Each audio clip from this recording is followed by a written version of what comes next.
1994, graduate of UP Diliman Political Science, later on law degree from San Beda University.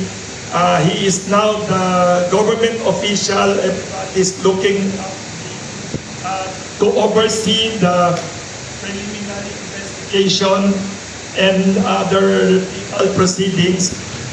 Let us welcome Prosecutor General Richard Fadulion. Opening statement, sir.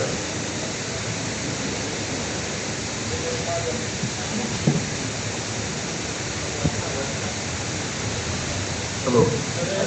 Magandang umaga po sa inyong lahat. Ako po yung best friend ni Senator Marcoleta. Ito mo na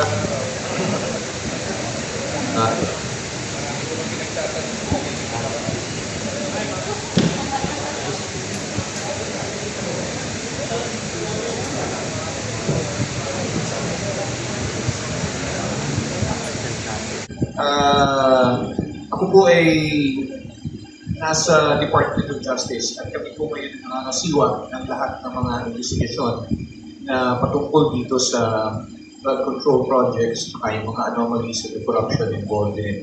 Of course, the department is not doing it alone. We are working very closely with the Office of the Ombudsman as far as investigations are concerned. We work with yung ICI, we work closely also with the DPWH just to make sure na itong mga kaso nito ay uusad at mapadali ng investigation. Alam naman natin na lahat po ay naiinip. Lahat po ay gusto may makitang resulta agad-agad.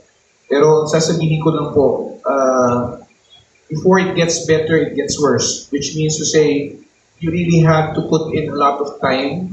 No? Kung ang ibig sabihin po nito, tayo ay madidelay. If I take a few steps backwards, if only so that I can move 10 steps forward, I will do it. Alam namin yung hinaing ng mga tao, pero hindi natin pwedeng madaliin ang isang proseso. Otherwise, masasayang lang po lahat ng ating ginagawa. Ang mangyayari po niyan, madali po magsampa. Ang pinakamahirap po niyan is kung paano natin patutunayan yung mga kaso na isasampa natin.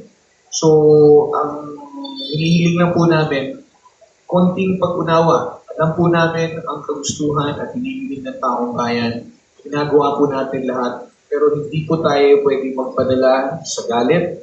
Kailangan pong magibabaw pa rin yung ating paniniwala sa batas. At kapag ito'y sinunod naman po natin, yes, it may take longer, but at least it guarantees us that it will give us the best results. So maraming salamat po sa inyo lahat.